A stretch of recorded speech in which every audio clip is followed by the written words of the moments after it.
Hey, well, it's been a while since I've done a video update, so I thought it would be fun to fill you in on what's been going on here. So, I don't know, what do I even say? This whole quarantine time and COVID-19, it's been weird. I feel like before all of this happened, I was getting into a bit of a groove, and now that's kind of dissolved, and I'm just kind of hobbling along, but I'm also experimenting more than I ever have with different materials and subjects, and so that feels exciting.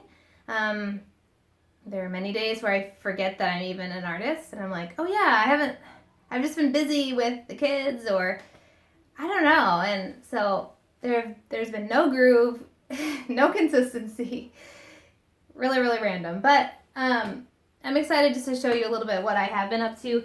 A couple months ago now, I took a class online, just a really quick abstract class, and I started just exploring with pattern and texture. This is with acrylic paint and paint pens, and that was perfect for me. And then after doing some of those abstract pieces, I ended up chopping up the ones I didn't think turned out as well, and I turned them into bookmarks. And so this has probably been the most exciting. I call this my art therapy because I can just come in here in the studio and just doodle. I've always been a doodler. Just doodle on those bookmarks, and I've been mailing them out to friends. I've made like hundreds, literally hundreds of those bookmarks, and it's just been really fun. So I've been using these Posca pens, and I also use a white gel pen and a thin black marker. So that's probably, the most notable thing that I'll remember in the future. And then I've just been experimenting with, well, I guess this isn't that out of my norm. I really love doing just like simple, still life, bright colors. So those are my bananas. But this is definitely out of my norm. Chippy. There are typically a few chipmunks in our backyard at all times, as are squirrels and bunnies. So this ended up looking more like a mouse, I think, because I exaggerated his ear, but that was fun. And I did look up a picture on Google for that.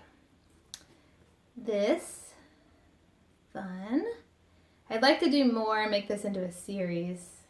It's tricky because when I set up the tools, my 2-year-old wants to come and like take them away or rearrange them. So that's a challenge. And then self-portrait, which I know doesn't have a lot of likeness to me, but I did it in 45 minutes and I never do people, and I'm proud that this looks like a human being. So that's good. And then I'm trying to go back big, so I'm kind of all over the place with size. Right now I'm doing a few pieces from a trip I took to Oregon last August.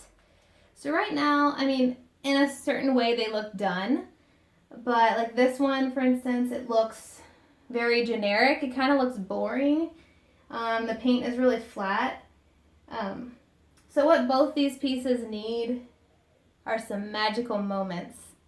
Some brushwork, some thickness, some, I don't know, they need to look like a specific place and not just like too generic. So I am going to hopefully create some magical moments. I know, so I'm trying that out. And then I've got a Hugo Lucas Oil Stadium that's just kind of barely started. But again, I'm really hoping that I can pull that off and make that look awesome, because I've gotten a lot of requests over the years if I'll do Lucas Oil Stadium, and I've always said no, and but now I have some reference photos that I am excited about working with, and I did a smaller version, so I kind of have a little bit of the problem solving taken care of. So yeah, that's about it. I have a few other plans for doing some large indie pieces, telling myself that paintings aren't like bananas, they don't go bad, so I can use this time to just build up more inventory and to also contact people who have been interested in my larger indie series. So thanks for watching, and I appreciate it. Have a great day.